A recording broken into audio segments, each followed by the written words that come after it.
Bismillahirrahmanirrahim. Assalamualaikum warahmatullahi wabarakatuh.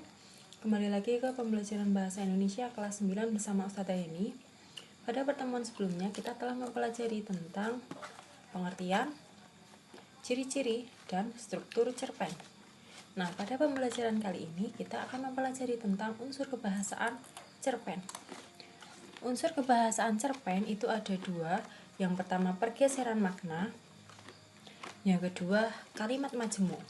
Pada pertemuan kali ini, Ustazah hanya akan menjelaskan pergeseran makna saja, sedangkan kalimat majemuknya Ustazah jelaskan di pertemuan selanjutnya. Pergeseran makna. Apa itu pergeseran makna?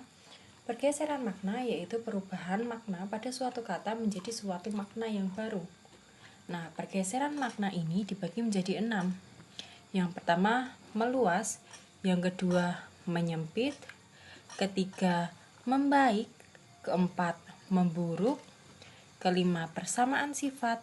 Dan keenam, pertukaran tanggapan. Mari kita masuk ke jenis yang pertama. Meluas atau istilah lainnya generalisasi.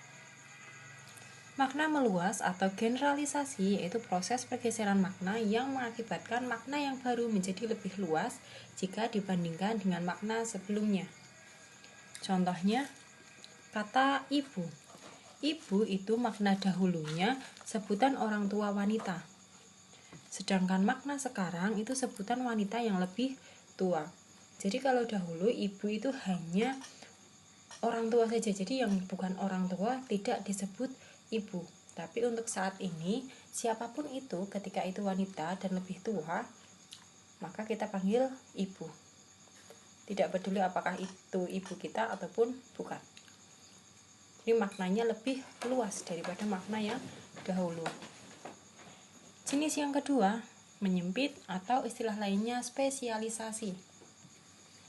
Makna menyempit atau spesialisasi yaitu proses pergeseran makna yang mengakibatkan makna yang baru menjadi lebih sempit jika dibandingkan makna sebelumnya.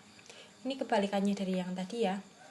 Contohnya, madrasah.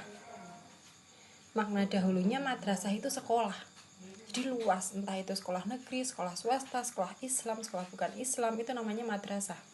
Tapi kalau saat ini madrasah itu identik dengan sekolah berbasis Islam.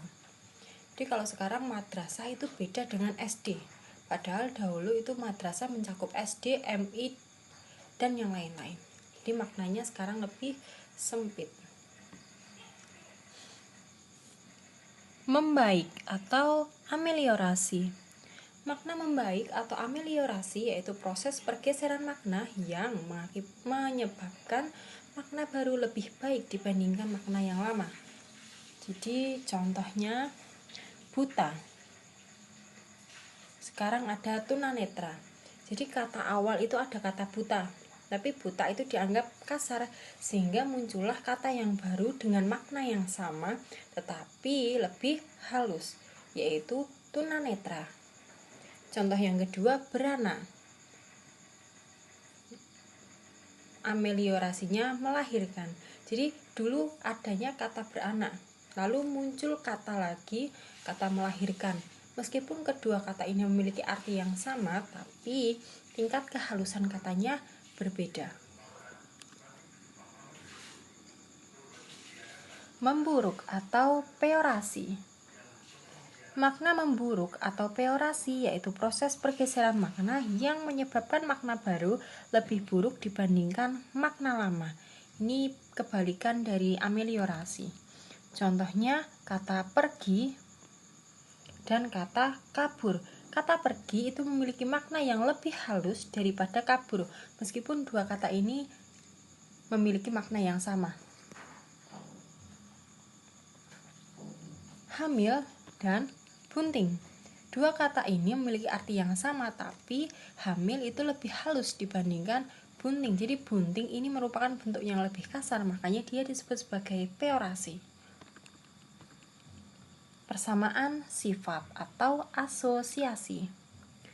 Makna persamaan sifat atau asosiasi, mohon maaf ini bukan peorasi ya, tapi asosiasi, yaitu pergeseran makna secara kiasan. Contohnya, amplop. Amplop itu makna sebenarnya kan tempat surat, tapi makna kiasannya uang sogokan. Misalnya si Bapak A itu menerima amplop dari kliennya. Nah, amplop di situ bukan berarti tempat surat, tetapi uang sogokan. Terakhir, pertukaran tanggapan atau istilahnya sinestesia. Pertukaran tanggapan atau sinestesia yaitu pergeseran makna yang berkaitan dengan konteks alat indera sebagai penerimanya. Contohnya, kata manis. Itu indera pertama kan indera perasa. Jadi manis itu kan rasa. Tapi maknanya berubah ke indera yang kedua yaitu indera penglihatan. Contoh katanya, gadis itu manis sekali. Nah, ini menggunakan indera yang kedua. Jadi maknanya bergeser dari makna yang sesungguhnya.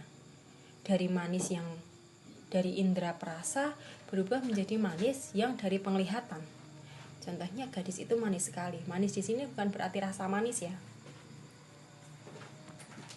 Baik, sampai di sini dulu pembelajaran kita pada hari ini. Terima kasih atas perhatian kalian. Assalamualaikum warahmatullahi wabarakatuh.